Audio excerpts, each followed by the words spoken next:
Good morning. There's nothing like making your own spice blend. My girls absolutely love when I send them home with jars of spice. One of my favorites is a very spicy rub similar or blend similar to some of the things you can buy in the grocery store. Today, we are going to make a variation of that, and that variation is going to have anise seed in it. Anise seed is a licorice flavor type seed, and we use that to finish off the rest of the spices.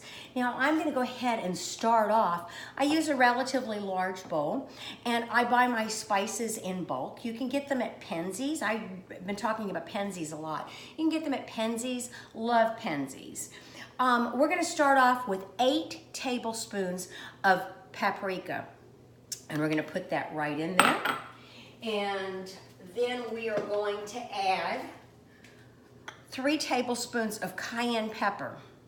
Now you can adjust this any way you want. So we're gonna stir that up, give it a good mix. Then we're gonna use 5 tablespoons of freshly ground black pepper. Now, you can use the regular ground black pepper, like tones that you get from the, from Sam's. So you put that right in there. Now, I always sneeze when this happens, so when I pour that in, and I mix that up. You might have a few clumps, so you wanna press them down and get rid of the clumps. Then you're gonna add 6 tablespoons of garlic powder. And you've got to be careful, especially in this dampness, because garlic powder will clump up. And so you're going to mix that up. Then you're going to add 3 tablespoons of onion powder. And give that a mix. I know that salt is a binder. Excuse me, there goes the pepper. I know that salt is a binder and helps hold things together, and it is a way for the bulk to increase. But we're going to make sure we don't have too much salt. Now, I am using 3 tablespoons of sea salt. Remember, I told you I like sea salt. And it's just a plain white sea salt. It's not any of those pretty ones that I normally use on my other food. And we're gonna mix that up.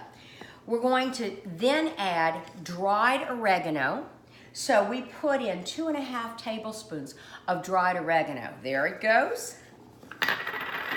All right, now we're gonna take this and we're going to add thyme. There was a while it was hard to find bulk thyme, and now it's back on the shelves. So we're gonna add this right in here and make sure it's all mixed, and use my favorite word, incorporated. There we go, we've got it going. All right, as you can tell, I'm starting to sniffle. This is good stuff. We're going to take the secret ingredient now that makes it so good on steak and meat. We're going to go ahead and add the anise seed. I do buy my anise seed in bulk. I use it in a lot of different things. We're gonna put it right in here, and we're gonna give it a stir. We're gonna make sure all those clumps are out, and this is what it looks like. So can you see that?